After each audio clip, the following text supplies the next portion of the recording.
C'est parti avec très bon départ d'Aurel aussi. Ouais, Aurel Manga, mais regardez pour l'instant c'est William Bellossian contre Pozzi. William Bellossian, la victoire devant Pozzi. 7,42. Attention, record de France. Peut-être le record de France de Peut-être Dimitri le record de Bascou. France égalé. En tout cas, c'est déjà le record égalé de. Et c'est le titre. C'est le titre surtout. 3 centièmes à son record, 7,42, la deuxième marque française de tous les temps, derrière Dimitri Bascou. Et puis il est surtout présent au rendez-vous. Pour lui, c'est assez énorme. Il a connu beaucoup de problèmes de santé. Il a été champion du monde junior, c'était déjà il y a 7 ans. Donc la Marseillaise, il l'a savouré parce qu'il ne l'avait pas entendu depuis ce moment-là. On craignait le duel avec le Britannique, Alex. Il a répondu. Oui, mais il a eu une telle sérénité cette année. C'est le deuxième meilleur performeur mondial de la saison. Et puis, c'est un garçon. C'était le petit prince de l'athlétisme français, recordman du monde, champion du monde junior sur 110 mètres haies. Ensuite, il y a eu des problèmes physiques. Après Rio, il a perdu du poids. Psychologiquement, il avait du mal. Et puis, avec Katie Cham dans le pôle de Guadeloupe. Bravo, Kevin. Vous avez été sacré champion d'Europe pour la deuxième fois en salle de l'heptathlon aujourd'hui. Et beaucoup d'émotions, on l'a vu au moment du podium, de la Marseillaise, parce que vous avez vécu un week-end agité. Vous êtes passé par toutes les émotions et finalement, c'est quoi? C'est la pression qui se relâche à ce moment-là? Ouais, c'est la pression qui se relâche. Après, je me souviens pas d'une Marseillaise où j'ai pas eu les larmes. Donc, honnêtement, ça commence à devenir quelque chose que j'accepte. À chaque fois, j'essaie de vivre le moment avec le plus de vie possible. Mais non, ça a été un week-end assez compliqué, bien sûr, parce que je suis en préparation pour les Jeux et que tout n'est pas encore réglé à la perfection. J'ai pas fait des perfs exceptionnels de partout, mais j'ai tenu mon rang. Je me suis bien préparé pour les Jeux. C'était une bonne étape avant Tokyo. Et au-delà de ça, je suis vraiment fier de redevenir champion d'Europe. J'étais pas monté sur la première marche du podium depuis Birmingham en 2018. Bon, entre-temps, j'ai battu le record du monde, mais un championnat, ça a un goût particulier. Et cette Marseillaise, c'est quelque chose d'assez incroyable. Et puis, il y a des barrières qui tombent petit à petit. On a vu notamment au lancer du poids, Alex, Kevin Mayer, très performant. Ouais, 16,32. Alors justement, Kevin, merci pour toutes ces émotions. Mais le poids, par exemple, il y a eu aussi un moment 2,04 m. Ça faisait depuis 2018 aussi 2,04 m et depuis le record du monde.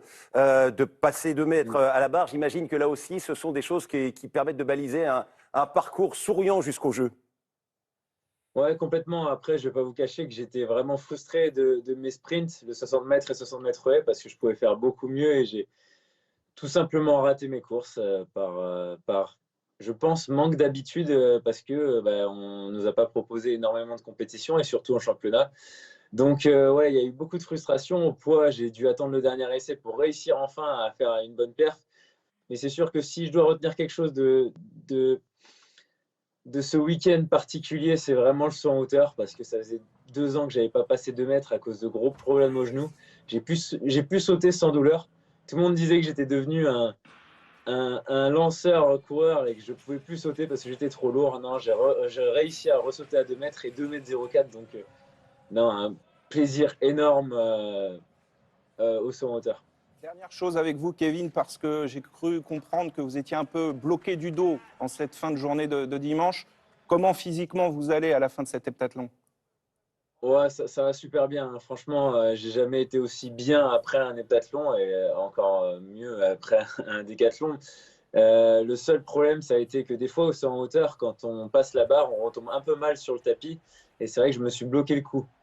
Et le lendemain, je faisais saut à la perche, donc je vous avoue que ça n'a vraiment pas été simple. Je voulais aller beaucoup plus haut à la perche, je suis un peu déçu, mais bon.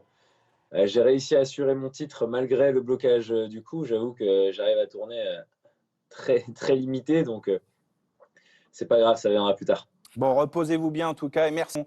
Et on vous retrouve évidemment très rapidement avec encore des belles victoires. Alors on va aussi parler de... Oui, Alex? Oui, juste simplement, la dernière fois qu'il est devenu champion d'Europe en 2017, il avait été champion. 6 mois après, il avait été champion du monde. Donc on peut extrapoler. Voilà, on n'en dit pas plus, mais je crois que dans 4-5 mois, il y a des Jeux Olympiques, ça serait bien qu'il ramène l'or. On a reçu le message. Et lui aussi. Vous voulez pas lui dire, la pression. Il est encore en ligne avec nous, Kevin, il a entendu tout cela. Alors on va parler, il n'y a pas eu que des bonnes choses, malheureusement. On va parler du 800 mètres avec Stéphane, la déception quand même pour Pierre-Ambroise Boss. Oui, c'est vrai, ça va être le premier déçu avant tout parce qu'il s'était mis dans de bonnes dispositions en allant battre son record personnel à Madrid peu de temps avant ses championnats, une 45-95. Donc ça laissait espérer mieux. Et puis aujourd'hui, c'était une course assez bizarre, partie assez vite, ça ralentit.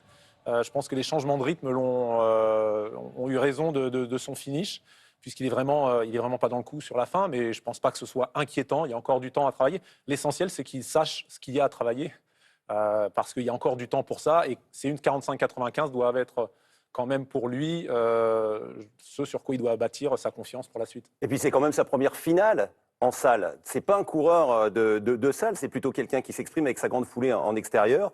On se souvient, on partageait, mais c'est vrai qu'on a eu Valentin Lavilloni et Renaud, et je pense que cette médaille d'argent remportée par Valentin Lavilloni, avec ce record personnel égalé, 5,80, Stéphane, ça a rendu plus heureux peut-être son frère Renaud que Valentin lui-même. Oui, record personnel en salle, son record en plein air est à 82, mais il a fait une très très belle saison, il a très très bien préparé son coup. Et puis quand vous avez devant Duplantis à 6,05 qui s'attaque à 6,19, vous ne pouvez pas avoir de regrets pour la première place. Ça, c'est sûr. Alors, Regardez. on va le voir d'ailleurs. Alors là, c'est évidemment l'émotion en famille. C'est assez extraordinaire, hein, ces images-là. J'imagine que Renaud a dû partager beaucoup de bonheur là, avec son frère. Mais c'est vrai, Stéphane le disait, Mondo Duplantis, encore une fois aujourd'hui, très au-dessus de la concurrence. Bah oui, tout près du record du monde, ça s'est joué à quelques millimètres. Il a passé 6,05 m, record des championnats d'Europe qu'il s'empare, qu'il chipe d'ailleurs à Renaud Lavilloni, son meilleur ennemi. Et puis après, là on voit ce saut très probant. Il y a eu 3 tentatives à 6,19 m. Il s'en est fallu de quelques millimètres dans la salle où il avait battu d'ailleurs il y a un an son premier record du monde. Bon, bah là, c'est son dernier essai. Ça fait un peu acrobate, mais quand vous faites deuxième derrière Duplantis, c'est comme faire deuxième sur 100 mètres derrière Usain Bolt. Il n'y a pas de honte, au contraire, c'est même une certaine fierté. Alors, on vous le disait, des championnats d'Europe. Release finaux, c'était vendredi soir sur le 3 minutes pour sa première sélection en équipe de Exactement, France. première sélection à 30 ans. Donc voilà, il faut être patient. Voilà, c'est la leçon qu'il faut retenir. Et d'une superbe manière. Et elle n'était pas loin d'aller chercher l'or, hein, finalement. Elle s'est fait enfermer un peu dans cette course.